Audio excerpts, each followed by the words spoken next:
Bunyi serius memang tak masuk akal, tapi inilah hakikat dia. Sport Planet bagi diskaun kau untuk orang-orang Melaka. Bayangkanlah kasut Adidas, baik yang high cut ataupun low cut, yang original tau, bukan coknya, yang harga ratus jadi puluh. Kasut futsal, kasut berjalan, kasut hiking, semua ada kat sini. Cantik-cantik kemas tersusun ikut saiz. Dari saiz budak baru lahir sampailah saiz bapak-bapak budak. Dengan sistem macam ni, tak adalah kita ni mencari saiz macam mencari harta karun. Harga 849 jadi 199. Memang tak dapat kat tempat lain oi. Macam tu punya murah, takkanlah tak berebut. Capal dengan selipar dia pun macam tu juga. Dari 209 jadi 99. Yang harga 329 pun jadi 99 juga. Desain menarik dan terkini. Troli ni pun ada potongan harga juga. Dari 599 jadi 199. Luggage ni pun macam tu juga. Ada macam-macam desain, menarik dan cantik. Dah ada kasut mesti ada stocking. Macam-macam warna, macam-macam brand juga. Dia punya potongan harga ada yang sampai RM9. Okey, jom kita tengok apa ada kat bawah pula. Dekat area bawah ni kebanyakannya ada baju, seluar, topi dengan barang-barang sukan. Sweater dia dari 200 lebih jadi 79. Yang harga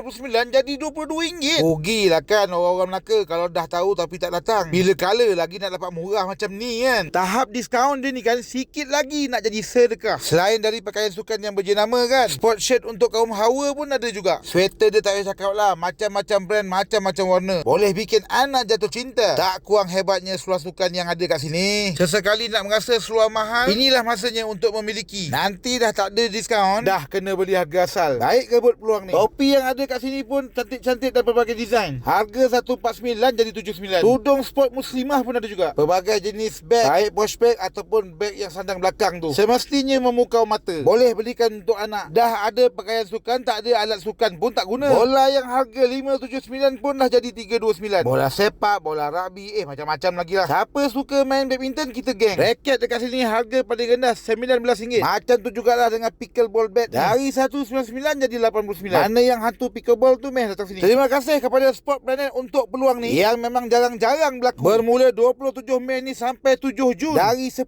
pagi sampailah 10 malam. Semestinya di keluargaku Bukit Baru. Mana lagi Melaka le. Nampak tak?